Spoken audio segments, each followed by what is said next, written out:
കുട്ടികളെ, നിങ്ങൾ ഫസ്റ്റ് ബെല്ലിലെ ക്ലാസ്സുകൾ കാണുന്നില്ലേ? എല്ലാവരും നന്നായി പഠിക്കുന്നില്ലേ?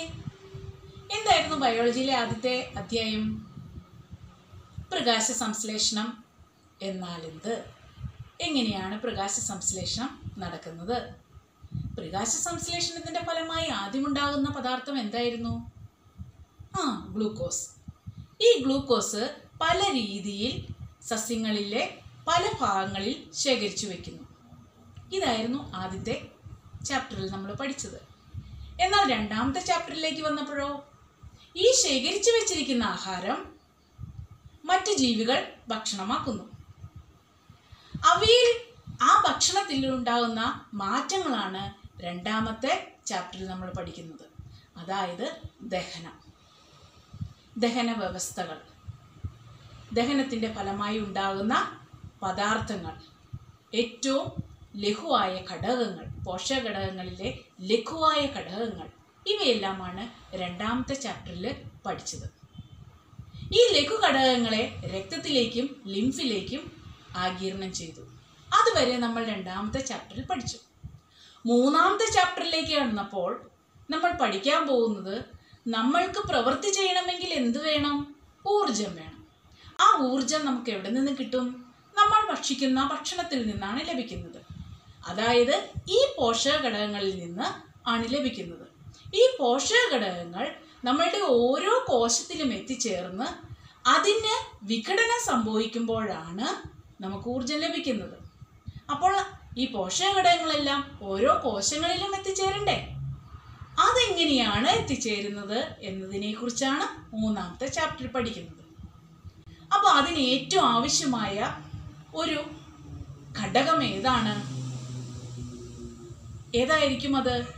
നമ്മുടെ ശരീരത്തിലെ എല്ലാ ഭാഗങ്ങളിലേക്കും രക്തം എത്തണമെങ്കിൽ എന്ത് വേണം?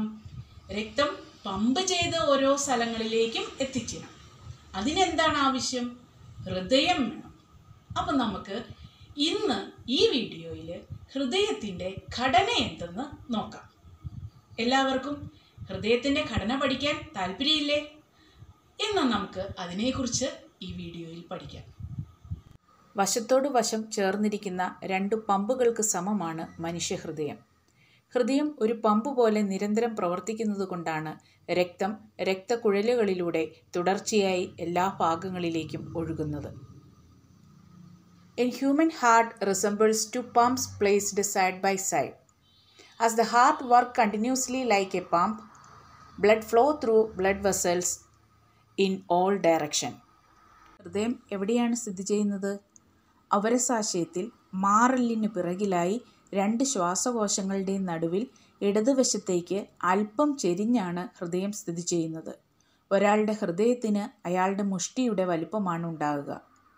ഏകദേശം 12 സെൻറ്റിമീറ്റർ നീളവും 9 സെൻറ്റിമീറ്റർ വീതിയും 300 gram തൂക്കവുമാണ് ഹൃദയത്തിനുള്ളത്. The heart is situated slightly tilted towards the left in between the two lungs behind the sternum in the thoracic cavity.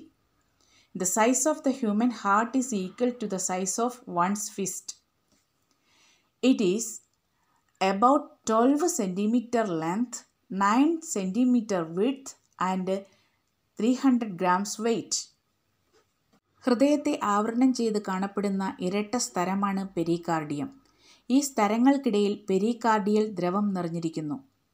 എന്താണ് പെരികാർഡിയൽ ദ്രവത്തിൻ്റെ ധർമ്മം? ഹൃദയമിടിക്കുമ്പോൾ സ്തരങ്ങൾക്കിടയിൽ ഉണ്ടായേക്കാവുന്ന ഹർഷണം കുറയ്ക്കുന്നു, മർദ്ദം കുറയ്ക്കുന്നു, ബാഹ്യക്ഷതങ്ങളിൽ നിന്ന് സംരക്ഷിക്കുന്നു.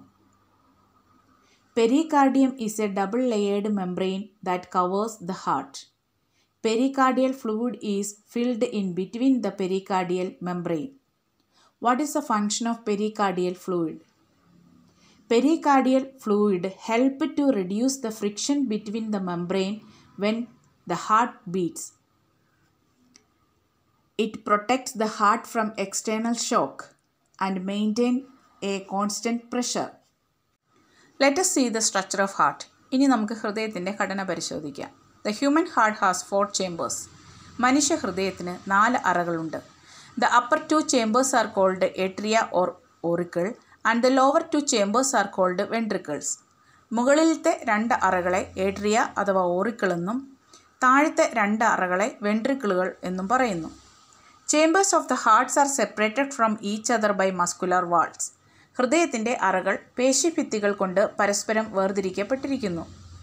The wall of the ventricles are thicker than that of atria. വെൻട്രിക്കിളുകളുടെ ഭിത്തി ഏട്രിയങ്ങളുടെ ഭിത്തിയേക്കാൾ കട്ടി കൂടിയവയാണ്. The wall of the left ventricle is the thickest one. ഇടത് വെൻട്രിക്കിളിൻ്റെ ഭിത്തിയാണ് ഏറ്റവും കട്ടി കൂടിയത്. What may be its reason? എന്താവാം ഇതിന് കാരണം? The wall of the left ventricle is 3 times thicker than that of right ventricles. ഇടത്തെ വെൻട്രിക്കിളിൻ്റെ ഭിത്തി വലത്തെ വെൻട്രിക്കിളിൻ്റെ ഭിത്തിയേക്കാൾ 3 മടങ്ങ് കട്ടിയുള്ളവയാണ്. This is because the right ventricle pumps blood to the nearby situated lungs, but the blood pumped by the left ventricle has to reach the entire body. വലത്തെ ventricle pump ചെയ്യുന്ന രക്തത്തിന് തൊട്ടടുത്തുള്ള ശ്വാസകോശങ്ങളിൽ എത്തിയാൽ മതി. എന്നാൽ ഇടതുഭാഗത്തുള്ള രക്തം ശരീരം മുഴുവൻ വ്യാപിക്കേണ്ടതായിട്ടുണ്ട്. The left atrium opens to the left ventricle and right atrium opens to the right ventricle. ഇടത് ഏട്രിയം ഇടത് വെൻട്രിക്കിളിലേക്കും വലത് ഏട്രിയം വലത് വെൻട്രിക്കിളിലേക്കും തുറന്നിരിക്കുന്നു. There are valves between the atrium and ventricle. ഏട്രിയത്തിനും വെൻട്രിക്കിൾക്കും ഇടയിൽ വാൽവ് കാണപ്പെടുന്നു. The valve between the right atrium and right ventricle is tricuspid valve. വലത് ഏട്രിയത്തിനും വലത് വെൻട്രിക്കിളിനും ഇടയിൽ കാണപ്പെടുന്ന വാൽവിനെ ട്രൈകസ്പിഡ് വാൽവ് എന്നും the valve between the left atrium and left ventricle is bicuspid valve. ഇടത് ഏട്രിയത്തിനും ഇടത് വെൻട്രിക്കിളിനും ഇടയിൽ കാണപ്പെടുന്ന വാൽവിനെ ബൈകസ്പിഡ് വാൽവ് എന്നും പറയുന്നു. The valves ensure the flow of blood only in one direction. ഈ വാൽവുകൾ രക്തത്തിൻ്റെ ഒരു വശത്തേക്കുള്ള ഒഴുക്കിന് മാത്രം സഹായിക്കുന്നു. The blood vessels that carry blood from the heart are called arteries. Example pulmonary artery and aorta. ഹൃദയത്തിൽ നിന്ന് രക്തം കൊണ്ടുപോകുന്ന കുഴലുകളെ ധമനികൾ എന്ന് പറയുന്നു. ഉദാഹരണങ്ങൾ ശ്വാസകോശ ധമനിയും മഹാധമനിയും. The blood vessels that bring blood to the heart are called vein. Examples superior vena cava, inferior vena cava and pulmonary vein. ഹൃദയത്തിലേക്ക് രക്തം കൊണ്ടുവരുന്ന കുഴലുകളെ സിരകൾ എന്ന് പറയുന്നു. ഉദാഹരണങ്ങൾ ഊർധ്വമഹാസിര, അധോമഹാസിര, ശ്വാസകോശസ്ഥിര. Valves are also present at the beginning of arteries. ധമനികളുടെ തുടക്കത്തിലും വാൽവുകൾ കാണപ്പെടുന്നു. The valve between the right ventricle and pulmonary artery is called pulmonary valve. വലത് വെൻട്രിക്കിളിനും ശ്വാസകോശ ധമനിക്കും ഇടയിൽ കാണപ്പെടുന്ന വാൽവിനെ ശ്വാസകോശ ധമനി വാൽവ് എന്നും the valve between left ventricle and aorta is called aortic valve. ഇടത് വെൻട്രിക്കിളിനും മഹാധമനിക്കും ഇടയിൽ കാണപ്പെടുന്ന വാൽവിനെ മഹാധമനി വാൽവ് എന്നും പറയുന്നു.